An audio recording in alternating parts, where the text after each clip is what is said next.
اللهم صل على سيدنا محمد يا رب صل وسلم دائما أبدا على حبيبك. انسان تتلیوں کی طرح ہوا میں اڑ رہا ہے. پہلے زمانے میں اس کا تصور بھی نہیں تھا. اللہ تعالیٰ نے، اللہ کو معلوم تھا نا آبادی بڑھ جائے گی، تو آبادی بڑھنے سے مسائل بڑھنے کے بجائے کم ہونا شروع ہو گئے. یہ بھی اللہ کی قدرت کی ایک دلیل ہے. اللہ بتاتے ہیں کہ تمہاری کیلکولیشن غلط ہو جاتی ہے، مجھ پہ اعتماد کرو، مجھ پہ توکل کرو، میں نے پیدا کیا ہے تو میں غافل نہیں ہوں. کافر یہ سمجھتا ہے کہ اللہ پیدا کر کے بھول رہا ہے، اس کو پتہ ہی نہیں ہو کیا رہا ہے. اللہ اپنی قدرت کے کرشمے دکھاتا ہے کہ میں پیدا کر کے غافل نہیں ہوں. زمین میں میں نے کتنی اسپیس رکھی، کتنی خوراک رکھی، سب مجھے پتہ ہے. اس حساب سے بندے مارکیٹ میں آتے رہیں گے، تمہیں اس میں ٹانگ اڑانے کی ضرورت نہیں ہے. اب دیکھو 1000 سال پہلے کا کوئی سائنٹسٹ ہوتا جو بڑا عقل مند ہوتا، وہ کیلکولیشن کرتا 1000 سال کے بعد آبادی اتنی بڑھ جائے گی تو بڑے مسائل کھڑے ہوں گے اور لوگوں کا بیڑا غرق ہونا شروع ہو جائے گا. لیکن دنیا میں آبادی بڑھنے سے مسائل زیادہ ہونے کے بجائے مسائل کیا ہو گئے؟ کم ہو گئے. ایجادات ہوتی رہیں. اب کتنا بڑا مسئلہ تھا پشاور سے کراچی پہنچنا. پرانے زمانے میں بہت بڑا مسئلہ تھا یا نہیں تھا؟ گدھے گھوڑوں پہ آتے، پیدل آتے. آبادی بڑھ گئی، ایجادات بھی اسی حساب سے بڑھ گئیں. وہ بہت بڑا مسئلہ بہت چھوٹا سا مسئلہ رہ گیا. کیا خیال ہے؟ ٹھنگ ہڑ کے بندہ پہنچ جاتا ہے. تو بتانے کا مقصد ہے اللہ پہ اعتماد اور اللہ پہ توکل. ہر چیز کیلکولیشن سے نہیں ہوتی.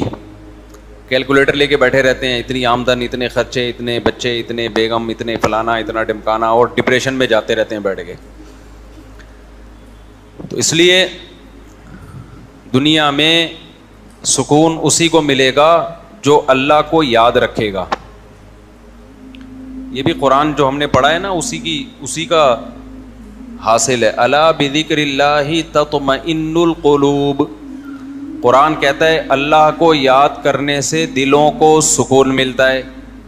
بعض لوگ کہتے ہیں ہم تو ذکر کرتے ہیں پھر بھی ہمیں سکون نہیں ملتا. او بھائی تم ذکر کرتے ہی نہیں ہو، تم تو رٹے رٹائے چند الفاظ پڑھتے ہو.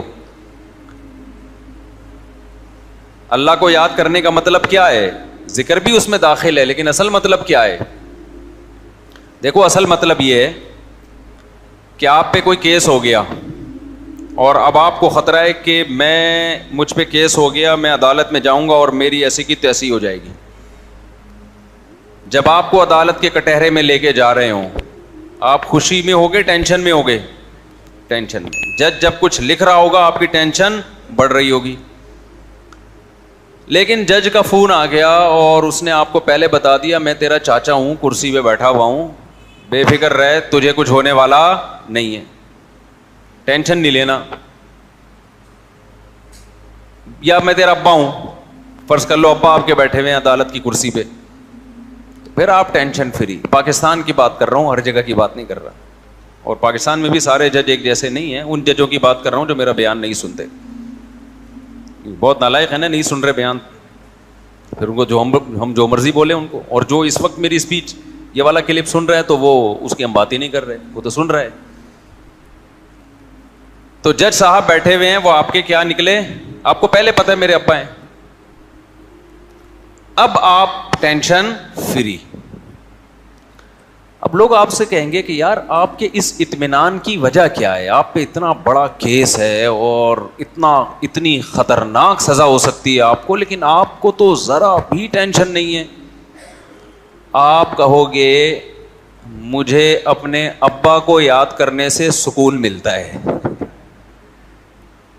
بذکری ابا یطمئن قلبی، یوں کہو گے آپ. بذکری ابی، عربی میں کہیں گے بذکری ابی، اردو میں ابا ہی کہہ دو اس کو. بذکری ابا یطمئن قلبی, مجھے اپنے ابا کو یاد کرنے سے کیا ملتا ہے؟ سکون. اب پتہ چلا الا بذکر اللہ تطمئن القلوب, خبردار اللہ کو یاد کرنے سے سکون ملتا ہے. اس مثال سے یہ آیت کا مطلب سمجھ میں آ گیا کہ نہیں آ گیا؟ جو اللہ کو یاد رکھتے ہیں کہ ٹینشن میں آپ کی کیلکولیشن غلط ثابت ہو سکتی ہے, آپ کہہ رہے ہو میری کم آمدن, یہ مسائل یہ مسائل یہ مسائل, تو بھائی اللہ ہے نا, وہ بیٹھا ہوا ہے. لوگ کہہ رہے ہوتے ہیں نا بھائی آپ آئیے ہم بیٹھے ہوئے, وہاں کوئی ٹینشن لینے کی ضرورت نہیں ہے. سر مجھے گیٹ پہ روک لیں گے, او بھائی میں وہاں بیٹھا ہوا ہوں یار, روکے گا میرا ہی بندہ روکے گا نا. لوگ صبح شام اپنے تعلقات اس طرح استعمال کر رہے ہوتے ہیں, او یار میں بیٹھا ہوا ہوں کوئی مسئلہ نہیں ہے. تو یہ بات بھی اللہ کے بارے میں جب تک دماغ شریف میں, کھوپڑی شریف میں نہیں بیٹھے گی کہ اللہ بھی عرش پہ بیٹھا ہوا ہے, وہ سارا نظام دیکھ رہا ہے, وہ غافل تھوڑی ہے اپنے بندوں سے بھائی. اب 1000 سال پہلے لوگ ٹینشن لیتے کہ یار آبادی اتنی اسپیڈ سے, اس وقت تو بہت اسپیڈ سے بڑھ رہی تھی آبادی, یار اتنی اسپیڈ سے بڑھ رہی ہے, ایک فی کس اتنے بچے, پھر ان بچوں کے بچے, پھر ان بچوں کے بچے, ابے بھائی یہ کیا ہو جائے گا, تو دنیا کیا ہو جائے گی, برباد. تو ان کو کیا پتا تھا کہ بھائی اللہ کیا ہے, بیٹھا ہوا ہے, اس نے انسان کے تابع ہر چیز کو بنا دیا, پوری کائنات. اس لیے انسان کو یہ رائٹ دے دیا کہ وہ ہر چیز کو اپنے کنٹرول میں لے سکتا ہے, لیکن وہ انسانوں کو اپنے کنٹرول میں نہیں لے سکتا. مینیجر کو کنٹرول میں لے سکتا ہے, وزیر اعظم کو کنٹرول میں لے سکتا ہے, نہیں لے سکتا. وہ اپنے ماتحتوں کو لے سکتا ہے. تو انسان کے جو ماتحت ہیں وہ جانور ہیں, ان کی نسل کو کنٹرول کر سکتا ہے انسان. کتے کراچی میں بہت زیادہ ہو گئے ہیں. کچھ دن پہلے 6 کتوں نے ایک انکل پہ حملہ کیا ہے فجر کی نماز کے بعد, زخمی کر دیا ان کو. ہم چیخ کے تھک گئے, گورنمنٹ نوٹس لے, ان کتوں کی نسل کو کم کیا جائے, نہیں کر رہے. لیکن ہر تھوڑی دیر میں آپ بورڈ, 2 بچے 2 ہی اچھے. انسانوں کی نسل کو کیا کیا جا رہا ہے, کنٹرول, جبکہ انسان کا انسان پہ اللہ نے کنٹرول نہیں رکھا کہ یہ میرا کام ہے, یہ تمہیں اس میں ٹینشن لینے کی ضرورت نہیں ہے, یہ میرا کام ہے. تم تھوڑی خدا بن کے کائنات پہ حکومت کرنا ہے. تمہیں جن چیزوں کو میں نے مسخر کر دیا تمہارے لیے, مسخر کا مطلب تمہارے کام میں لگا دیا, تم اپنے حساب کتاب سے ان کی نسل گھٹا بھی سکتے ہو, بڑھا بھی سکتے ہو. بہت سے جانوروں کی نسلیں انسان نے گھٹائی ہیں اور بہت سو کی بڑھا دی, دونوں ٹھیک ہیں. کسی مفتی نے نہیں کبھی کہا ہوگا کہ جی ناجائز ہے. ہمارے نبی نے بھی کتوں کو مارنے کا حکم دیا جب مدینہ میں کتوں کی تعداد بہت زیادہ ہو گئی تھی, تو آپ نے حکم دیا کتوں کو قتل کرو. تو صحابہ نے اتنے کتے مار دیے کہ جو مسافر اپنے ساتھ حفاظتی کتا لے کے آتا اس کو بھی قتل کر دیتے. تو نبی نے فرمایا ما لکم وللکلاب, صحیح مسلم کی حدیث, تمہیں کیا ہو گیا, کتوں کے پیچھے پڑ گئے ہو بھائی, یہ بھی اللہ کی ایک مخلوق ہے. مطلب یہ تھا کہ نبی نے کہا کہ میرا مطلب یہ نہیں تھا کہ نسل ختم کر دو, مطلب کیا تھا بھائی کتے زیادہ ہو گئے, تعداد تھوڑی ان کی کم کر دو. جنگل میں تو اللہ نے خود ہی ایک سسٹم رکھا ہوا ہے نسلوں کے کنٹرول کرنے کا, شہروں میں انسان نہیں کنٹرول کرنا ہے نا, جنگل میں جانوروں کی نسل کنٹرولنگ سسٹم پہلے سے اللہ نے بنایا ہوا ہے. ماہرین یہ کہتے ہیں کہ اگر جنگل میں ہرن کو کھانے والے درندے شیر چیتے نہ ہونا تو اتنے ہرن 12 سنگے پیدا ہو جائیں کہ جنگل کی گرینری ختم کر دیں. وہ سمجھ رہے ہو کہ نہیں سمجھ رہے, ساری جنگل کی گرینری کی ایسی کی تیسی, وہاں اللہ نے نظام بنایا, شیر بھی پیدا کیا, وہ کھا لیتا ہے ہفتے میں 1 آدھ, تو نسل کیا رہتی ہے کنٹرول میں. خرگوش اتنی اسپیڈ سے بڑھتے ہیں کہ جنگلوں میں اگر خرگوش کو کھانے والے کتے اور بھیڑیے اور شیر نہ ہوتے تو خرگوش ہی خرگوش ہوتے پوری دنیا میں, اتنی اسپیڈ سے ان کی نسل بڑھتی ہے, اور وہ سارے کھیتوں کی ایسی کی تیسی کر دیتے. آسٹریلیا میں خرگوشوں کا تجربہ ہو چکا ہے. ایک آسٹریلین آیا یہاں سے خرگوش لے گیا کہ یار آسٹریلیا میں خرگوش نہیں ہے, خرگوش بھی ہونے چاہیے. وہ خرگوش اتنے پہلے وہ ان کی فصلیں چٹ کر جاتے تھے. حکومت مارتے مارتے تھک گئی, نہیں مر رہے تھے, پھر بڑھ جاتے. بالآخر کوئی ایسی میڈیسن, ایسی دوائیں ایجاد کی گئی ہیں کہ ایک جوڑا بھی زندہ نہیں چھوڑو, پوری نسل ختم کی انہوں نے. پھر تحقیق کی ان کے ماہرین نے کہ پوری دنیا میں خرگوش ہیں, ہمارے یہاں کیا مسئلہ ہے بھائی, اتنی بڑھ گئی نسل کے کھیت چٹ کر جاتے ہیں سارے. یہ تو پتا چلا کہ دنیا میں جہاں بھی خرگوش پایا جاتا ہے اللہ نے وہاں اس کو کھانے کے لیے درندے بھی اس جنگل میں اسی حساب سے پیدا کیے. ہم نے خرگوش تو لا کے چھوڑ دیے, اس کو کھانے والے درندے نہیں چھوڑے ہم نے. یہ خدا کا بنایا ہوا نظام ہے.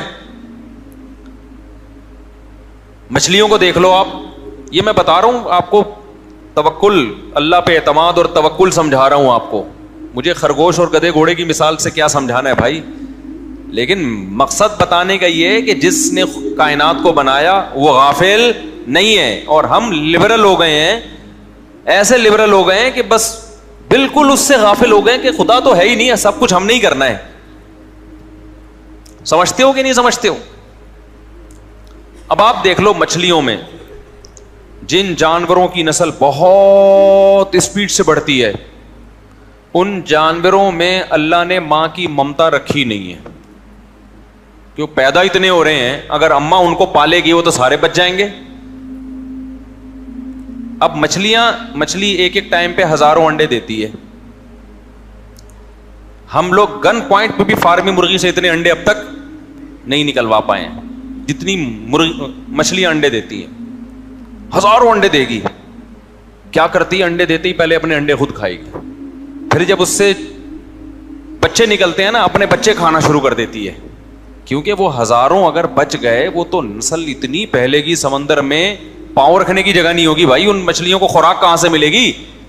خدا نے ایسا نظام بنایا بھائی, اتنی اسپیڈ ہے تو اب ماں کی ممتا ختم. میں نے ایکویریم میں مچھلیاں پالی ہیں, وہ گولڈن فش تھی نا, ایک دن اس نے اتنے بچے دیے, اتنے بچے سب کھا گئی. تو چند ایک بچے ہم بچا سکے. اتنی اسپیڈ سے کھانا شروع کرتی ہے نا, تبھی ان کو فوراً بچوں سے الگ کرنا پڑتا ہے. فوراً بچوں سے کیا کر دو؟ الگ. تو یہ اللہ کا بنایا ہوا نظام ہے. اور جن جانوروں کی نسل بہت اسپیڈ سے نہیں بڑھتی, ان کے دل میں اللہ نے بچے پالنے کا جذبہ زیادہ رکھا ہے کہ تھوڑے ہوں لیکن وہ پل جائیں. تو یہ سب کنٹرول کس کی طرف سے ہے؟ اللہ کی طرف سے. اور پھر اللہ نے انسان کے بھی تابع بنا دیا, کہا کہ تم بھی کنٹرول کر سکتے ہو, دخل اندازی کر سکتے ہو, نسل کو کم بھی کر سکتے ہو اور بڑھا بھی. تم سمجھتے ہو کہ بھئی جتنے انڈے مرغیاں دے رہی ہیں وہ ہماری ضرورت کے لیے کافی نہیں ہے, تو ہم خود سے بھی مرغیوں سے انڈے نکلوائیں گے. تو ہم نے کیا کیا, کراس بریڈنگ کر کر کے اور مختلف قسم کے انجیکشن لگا کے مرغی روز پابندی کے ساتھ انڈا دے رہی ہے, ریٹائرمنٹ تک انڈا دیتی رہتی ہے. اور ان کی نسلیں اور زیادہ بڑھا دی ہم نے. نہ بھی بڑھاتے نا تو بھی دیسی مرغی اتنی تھی کہ وہ ہماری ضرورت کے لیے کافی ہو جاتی. یہ خوب اچھی طرح بات سمجھ لو. یہ جو بہت سے لوگ کہتے ہیں نا کہ فارمی مرغی نہ ہوتی تو اب دیسی مرغی تو انسانی آبادی کی ضرورت پوری نہیں کر سکتی, بالکل غلط بات ہے. یہ بالکل ایسے ہے جیسے کراچی میں ہم جب بھی چاہیں جہاں سے چاہیں ہمیں سمندری مچھلی وافر مقدار میں مل جاتی ہے, لیکن یہ کہہ کے مچھلی کی فارمنگ کو فروغ دیا گیا کیونکہ تاجروں کے لیے وہ آسان ہے, اس میں تیزی سے تاجروں کا فائدہ سمندر میں کم ہے, مچھلی کی فارمنگ میں زیادہ. اب تاجروں کا فائدہ چونکہ اس میں زیادہ تھا, اب لوگ آہستہ آہستہ آ رہے ہیں فارمی مچھی کی طرف. نتیجہ کیا نکلے گا؟ مارکیٹ میں فارمی مچھی اتنی زیادہ پھیل جائے گی کہ لوگ پھر کل یہ بات کرنا شروع کر دیں گے کہ سمندر کی مچھی انسان کی خوراک کے لیے کافی نہیں تھی تو یہ فارمی مچھی نے آگے کمی پوری کی ہے. حالانکہ ایسا بالکل بھی نہیں ہے. ہوگا یہ کہ جب تجارت اس میں لوگوں کو زیادہ آسان نظر آئے گی تو سمندر کی ٹینشن لینا لوگ چھوڑ دیں گے, سوائے جو لینڈ لارڈ لوگ ہوں گے جو اب جیسے دیسی مرغیاں کھاتے ہیں تو اب دیسی مچھلیاں ملا کریں گی ونس اپون اے ٹائم. اس لیے میں آپ سے کہہ رہا ہوں کہ دیسی پر رہو, فارمی پر مت آؤ, تاکہ وہ جو بزنس سمندر کا چل رہا ہے نا, یا جو جا کے دریا سے شکار کر کے پکڑتے ہیں, وہ بزنس ترقی کرتا رہے. اس لیے فارمی سے نکالو اپنے آپ کو. وہ جو مچھیرے بیچارے ایک ایک مہینہ جا کے محنت کر کے لاتے ہیں ان کا کاروبار ٹھپ ہو جائے گا. وہ بھی یہی کرنا شروع کر رہے ہیں اب کہ یار ہم جا کے ایک ایک مہینہ سمندر میں اتنی ٹینشن اٹھاتے ہیں تو بہتر نہیں ہے کہ ہم ایک تالاب بنائیں اور دے دنادن مچھلیاں ہی مچھلیاں. اس لیے کوشش کس کو کرو, وہی ہم گاؤں دیہاتوں میں رہیں, جب چاہو آپ کو دیسی مرغی ملتی ہے کیونکہ مرغیوں کی نسل بڑی اسپیڈ سے بڑھتی ہے. تو خیر اصل بات کی طرف میں آتا ہوں. تو اللہ میاں نے جانوروں کا تو کنٹرول کس کو دے دیا؟ انسان تو مقصود کائنات ہے, وہ ایک دوسرے کو اپنے کنٹرول میں نہیں لے سکتا. وہ صرف اتنا کر سکتا ہے کہ آپ کا کوئی بزنس ہے تو آپ نے کسی کو ملازم رکھ لیا تنخواہ پہ, تو اس حد تک آپ اس کو اپنا ماتحت بنا سکتے ہیں اس ایگریمنٹ کے تحت کہ بھئی آپ نے ایگریمنٹ کیا, اتنے بجے آفس آئیں گے, اتنے بجے آفس سے آپ گھر جائیں گے, اس کی میں آپ کو تنخواہ دوں گا, تو تنخواہ دے رہا ہوں تو معاہدے کے آپ پابند ہیں. اس حد تک تو انسان انسانوں کا پابند اور تابع ہے, ورنہ حقیقت میں انسان کسی کا غلام نہیں ہے. اس پر حکومت کا حق کس کو ہے؟ خدا کو ہے. لہذا انسان کو یا کسی گورنمنٹ کو قطعاً اجازت نہیں ہے کہ وہ کسی جوڑے کو یہ کہے کہ آپ کے 2 بچے ہونے چاہیے, تیسرا نہیں ہونا چاہیے, چوتھا نہیں ہونا چاہیے. یہ اتنی بڑی غلامی ہے نا انسانوں کی کو غلامی میں لانا, کہ ایک مرد کی ایک عورت کی چاہت ہے کہ میری نسل بڑھے اور مجھے بڑھاپے میں سہارا ملے, اس میں گورنمنٹ سے آپ پرمیشن لے رہے ہیں کہ وہ آپ کو بتائے گی. یہ تو گورنمنٹ کی غلامی, بدترین غلامی ہے انسانیت کی. اور یہ میں آپ کو بار بار ایک بات کہتا ہوں کہ دنیا میں جتنے لبرل لوگ ہیں نا, یہ لبرل حکومتیں ہیں, یہ سیکولر حکومتیں ہیں, ان کے خدا کا واسطہ لیبل پہ مت جاؤ. یہ انسانوں کو غلام بنانے کی تحریکیں ہیں. لیبل ہے انسانوں کو آزاد کرنا, لیبل ہے, حقیقت میں یہ آزاد نہیں کر رہے, یہ انسانوں کو کیا بنا رہے ہیں؟ غلام بنا رہے ہیں. نہیں یہی بات سمجھ میں. واحد ہے اسلام جو آپ کو انسانوں کی غلامی سے کس کی طرف لے کر آتا ہے؟ خدا کی غلامی کی طرف. اور کمال کی بات یہ کہ وہ بھی حقیقی معنی میں غلامی نہیں ہے, بلکہ اللہ کیا کہتا ہے؟ فطرت اللہ التی فطر الناس علیہا, میں جو احکام تمہیں دے رہا ہوں وہ تمہاری نیچر کا حصہ ہے, یعنی تمہیں نیچرل لائف پہ لے کر آ رہا ہوں. تو یہ غلامی کہاں ہوئی؟ ابے یہ تو آزادی ہو گئی نا. اسلام لیبل غلامی کا لگا رہا ہے, لیکن اس غلامی کے نام پہ دے آزادی رہا ہے. اور سیکولر طبقہ لیبل آزادی کا لگا رہا ہے, بنا غلام رہا ہے. چائنا والے سارے غلام ہیں جن کو 2 کے بعد تیسرا بچہ پیدا کرنے کی اجازت نہیں ہے. یہ غلام ہے نا ریاست کے. کتنا بڑا حق مار لیا بھائی گورنمنٹ نے ان کا. سب گورنمنٹ کے آگے جھکے ہوئے. سمجھ میں آ رہی ہے بات کہ نہیں آ رہی ہے؟ سارے پابند ہیں. کتنے ملک ایسے ہیں جن میں آپ دوسرے ملک کی عورت سے آپ نکاح نہیں کر سکتے, لا ہے ملک کا.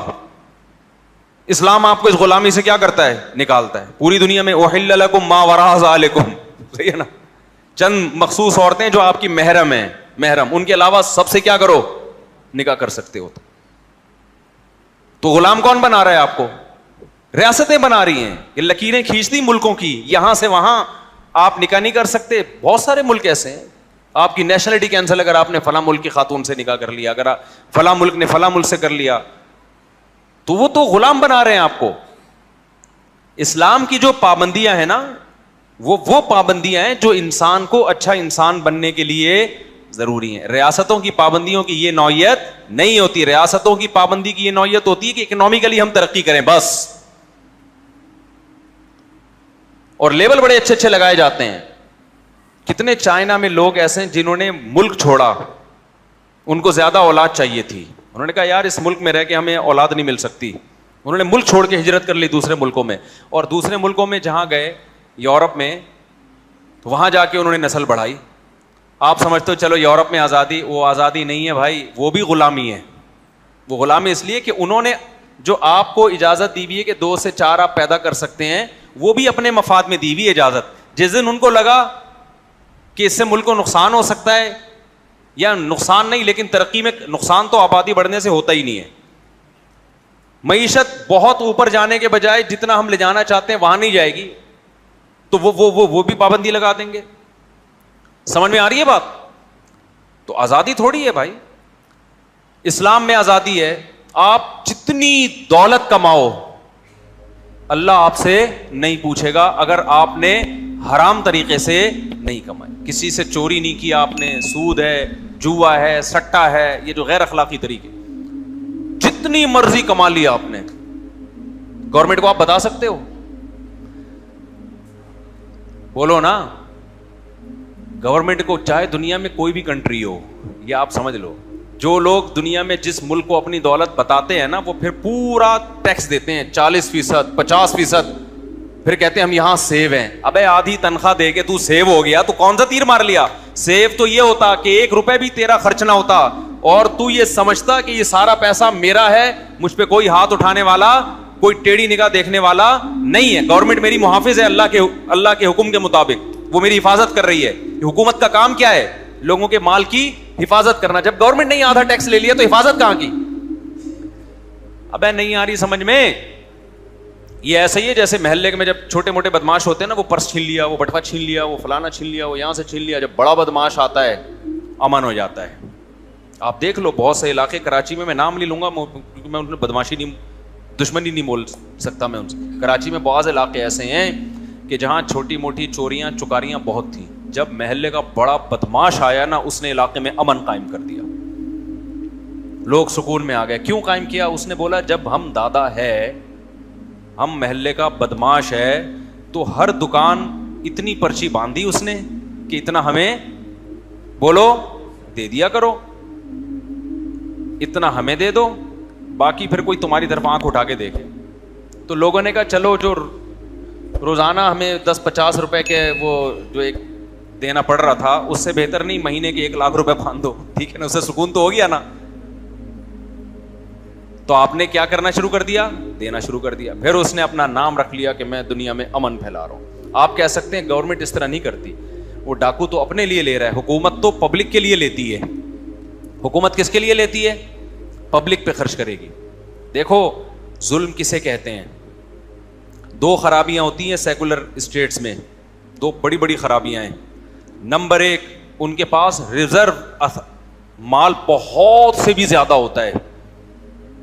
گلک میں جو انہوں نے جمع کر کے رکھا ہوتا ہے نا, جس کے ہوتے ہوئے ان کو ٹیکس لینے کی ضرورت نہیں ہوتی, وہ بہت زیادہ ہوتا ہے. اس کے بعد لوگوں سے لوگوں کی ضرورت کے لیے لینا ظلم ہے یا نہیں ہے؟ یہ آپ نے جو گلک کو توڑو نا اپنا, یہ جتنے بڑے بڑے کنٹریز ہیں نا جن کو ہم سمجھتے ہیں بڑی ایک فلاحی ریاستیں ہیں, یہ ان کے جو ریزرو ہیں, ان کے جو گلک میں جو انہوں نے سنبھال کے رکھا ہوا ہے, وہ اتنا زیادہ ہے کہ آپ کی سوچ ہوگی. اتنے زیادہ خزانے ہیں, ان کو تو ٹیکس کی ضرورت نہیں ہے. دوسری بات یہ, اس سے بھی زیادہ اہم بات یہ, اس میں ہو سکتا ہے کوئی اختلاف کرے, اس سے بھی زیادہ اہم بات یہ کہ ظلم کی ڈیفینیشن کیا ہے. خوب سمجھ لو, ظلم کی ڈیفینیشن یہ ہے کہ میں ایک مثال سے بات سمجھاتا ہوں, پھر کھوپڑی شریف میں انشاءاللہ آئے گی. لوگ نا مولویوں کو بیوقوف سمجھتے ہیں. کیا سمجھتے ہیں؟ بیوقوف. ہم بیوقوف ہوتے ہیں نا تو ہمارے اتنے بچے نہیں ہوتے, سمجھ رہے ہو, ہماری اتنی بیگمات نہ ہوتی. بیوقوف آپ لوگ ہو جو ان کی باتوں میں آ گئے ہو. اپنی خوشیوں کو بھی برباد کر دیا, خاندانوں کو بھی تباہ کر دیا. سب سے زیادہ محبت مرد کو عورت سے ملتی ہے. آج ڈپریشن کے لیے کیا کچھ ڈپریشن ختم کرنے کے لیے کیا کچھ نہیں کیا جا رہا. قرآن کیا کہتا ہے کہ جعل لکم من انفسکم ازواجا لتسکنوا الیہا, اللہ نے تمہارے لیے بیوی کو بنایا تاکہ تمہیں سکون ملے. سکون ڈپریشن کی الٹ ہے کہ نہیں ہے؟ تو نیچرلی جو انسان کے سکون کے لیے جس مخلوق کو پیدا کیا گیا مرد کے لیے, وہ کیا ہے؟ عورت ہے. سمجھ میں آ رہی ہے بات کہ نہیں آ رہی ہے؟ تو جو اسی سے دور بھاگ رہا ہو یا غیر قانونی طریقے سے حاصل کر رہا ہو, جو جس سے ڈپریشن بڑھتی ہے. لوگ کہہ سکتے ہیں ہماری تو اتنی گرل فرینڈس ہیں. دیکھو گرل فرینڈ آپ کے ساتھ رہنے کی پابند نہیں ہوتی, وہ کسی بھی وقت مارکیٹ سے شارٹ ہو سکتی ہے. وہ ڈپریشن کم نہیں, ڈپریشن بڑھانے کا ذریعہ ہے. جبکہ بیوی کو چھوڑنے کا اختیار اللہ نے مرد کو دیا ہے, عورت اپنی مرضی سے جا نہیں سکتی ہے. تو یہ جو احساس ہے نا مرد کو کہ یہ میری ہے, جب تک میں طلاقیں نہیں دوں گا, خلا کے پیپر پہ سائن نہیں کروں گا, یہ کہیں جا نہیں سکتی, اس کا جانا انلیگل ہوگا. یہ چیز مرد کے لیے سکون کا ذریعہ بنتی ہے. اب یہ پتا ہے کہ میری ہے یہ, ورنہ آپ کو جب پتہ ہی نہ ہو کہ اس کو وسیم اچھا لگ رہا ہے, کبھی غفار اچھا لگ رہا ہے, گرل فرینڈ میں تو یہی ہے نا. تو یہ تو خودکشیاں کر رہے ہیں جا کے, گرل فرینڈ بوائے فرینڈ والے دیکھ لو جا کے آپ. عورت کو بھی جب یہ احساس ہوتا ہے کہ میں کہیں جا نہیں سکتی, سوال پیدا تو عورت تو پابند ہو گئی نا, اس کو کیسے سکون ملے گا جب اس کے پاس ایک دوسرے مرد کا آپشن ہمیشہ کے لیے ختم. اس کو بھی اب نبھا کر کس کے ساتھ کرنا ہے پتا ہے بھائی, اب میرے مقدر میں کون ہے, یہ ہے. اب اس کو بھی یہاں سکون ملے گا جب آپ کے پاس آپشن ہوتا ہے نا. دیکھو بوفے میں جا کے ٹینشن کے علاوہ کچھ نہیں ہوتا. آدمی کہتا ہے بریانی کھاؤں یا کباب کھاؤں یا میں وہ کھاؤں, ابے بٹیر کھاؤں, کیونکہ کل پشاور والوں نے بٹیر کھلایا مجھے. پشاور میں نے چپلی کباب دیکھا گول قسم کا, میں نے کہا بھائی یہ چپلی کباب بڑا اچھا بنتا ہے نا وہاں, تو یہ ڈیزائن کیوں چینج ہو گیا؟ انہوں نے کہا یہ ایسا ہی. میں نے کہا یار آپ لوگ نے نا کراس بریڈنگ کی ہے چپلی کباب کے ساتھ, یہ کراس بریڈنگ کے نتیجے میں ایسا چپلی کباب وجود میں آیا ہے, ورنہ چپلی کباب کو تو کہتے ہی چپلی اس لیے کہ چپل کی طرح ہوتا ہے نا, وہ ایسے چپٹا ہو. فارمی مرغیوں کی نسلیں چینج ہو گئی, ہر چیز کی چینج ہو گئی, کباب کی بھی نسل بھی. اس کو میں نے کہا شامی کباب کے ساتھ کراس بریڈنگ ہوئی ہے اس کی, یا کوفتے کے ساتھ لگ رہا تھا مجھے, کیونکہ نہ پورا چپٹا تھا نہ کوفتے کی طرح گول تھا, بیچ کی کوئی, تو یہ کوفتے کے ساتھ کراس بریڈنگ کے نتیجے میں وجود میں آئے. ذائقہ بہرحال اس کا وہی تھا. ابھی کراس بریڈنگ میں خالی شکل چینج ہوئی ہے, اگلی نسل میں چپلی کباب کا ٹیسٹ بھی چینج ہو جائے گا. تو میں نے کہا یار جو روایتی کھانا ہے نا پشاور کا, اس کو تو ویسے ہی رہنے دو میرے بھائی. اس کو اگر کراس بریڈنگ کر کے کوئی نئی چیز بنانی ہے تو اس کو نام کچھ اور دے دو نا. کیا خیال ہے بھائی؟ اچھا خیر, کہاں سے بات چل رہی تھی؟ ہاں, بوفے میں جاؤ تو ٹینشن کم نہیں ہوتی. تبھی بوفے میں لوگ کبھی کبھار جاتے ہیں ویسے ہی کہ دیکھیں کیا ہوتا ہے یا ٹرائی کر لیں, لیکن حقیقت یہ ہے کہ جب بھوک لگ رہی ہو اور ایک قسم کا کھانا آپ کے سامنے آ جائے اور وہ آپ کا مرغوب ہو, آپ کی مرضی کا ہو, تبھی بیگم اپنی مرضی کی ہو تو پھر سکون دے گی. اگر کسی نے لا کے پہنا دی ہے پھر تھوڑی, یا بعض دفعہ کوئی لا کے نہیں پہناتا, خود پہن جاتی ہے, وہ الو بنا لیتی ہے کوئی. بس فیس بک پہ نا آج کل یہ بہت ہو رہا ہے. تو خیر, تو اس میں اللہ تعالیٰ نے ڈپریشن کا حل کس چیز میں رکھا ہے؟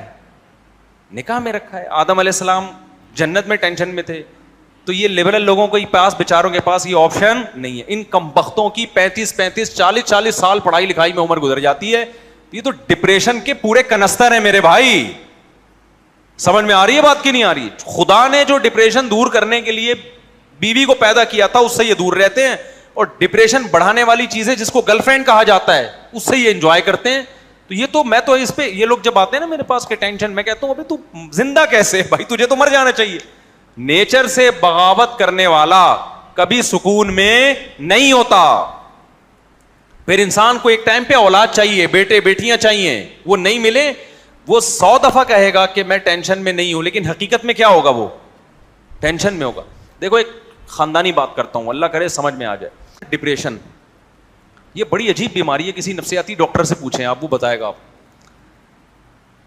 ڈپریشن کا اظہار نا لوگ, بعض دفعہ لوگوں کو خود نہیں پتا ہوتا ہم ڈپریشن کے پیشنٹ ہیں, حالانکہ وہ ڈپریشن کے پیشنٹ ہوتے ہیں.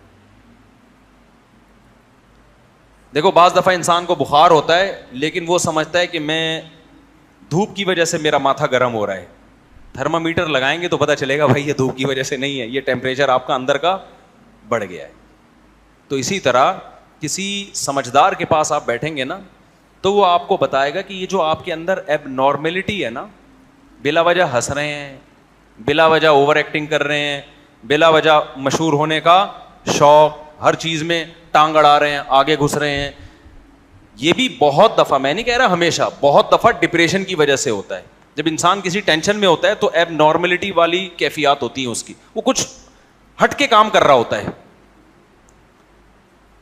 آپ کو بعض لوگ بہت خوش نظر آئیں گے, یعنی ایسے خوش نظر آئیں گے کہ وہ اتنا خوش کوئی ہوتا نہیں ہے, حقیقت میں وہ ڈپریشن کے مریض ہوتے ہیں. وہ بتکلف ہنسنے کی کوشش کر رہے ہوتے ہیں بات بات پہ, کیونکہ ان کو ٹینشن نے اندر سے ڈیمیج کرنا شروع کر دیا ہوتا ہے. ان کو ہنسی کا کوئی موقع ملے نا تو وہ نارمل نہیں ہو رہے, تو بہت زیادہ ہو رہے ہوتے ہیں, وہ ہنس رہے ہوتے ہیں. تو بہت سارے مختلف اظہار ہیں. یعنی تو آج کی دنیا میں اکثریت, اگر میں حلفیہ کہوں نا, اکثریت ڈپریشن کی مریض ہے, تو میری یہ بات غلط نہیں ہو. نارمل میں نے صرف علماء و بزرگوں میں ہی دیکھے, معذرت کے ساتھ, یہ دینداروں میں دیکھیں, ورنہ ہر جگہ کہیں نہ کہیں تھوڑا سا کھسکاوا ہوگا. ٹھیک ہے, پورا سیٹ, آپ لوگ کے علاوہ کی بات کر رہا ہوں, یہ جو بیان سن رہے ہیں ان کے علاوہ, تھوڑا سا کہیں نہ کہیں سے فرما جو فریم ہے نا وہ تھوڑا سا آڑا ترچھا ہوگا. وجہ کیا ہے؟ نیچرل لائف ہی نہیں ہے. جو تمیز کی ایک زندگی تھی, بالغ ہوتے, نکاح کرتے, بیوی ہوتی, بچے ہوتے, صحیح ہے نا, پھر کمانے کی فکر کرتے, دنیا کو مسافر خانہ سمجھتے, مرتے ہوئے لوگوں سے عبرت حاصل کرتے.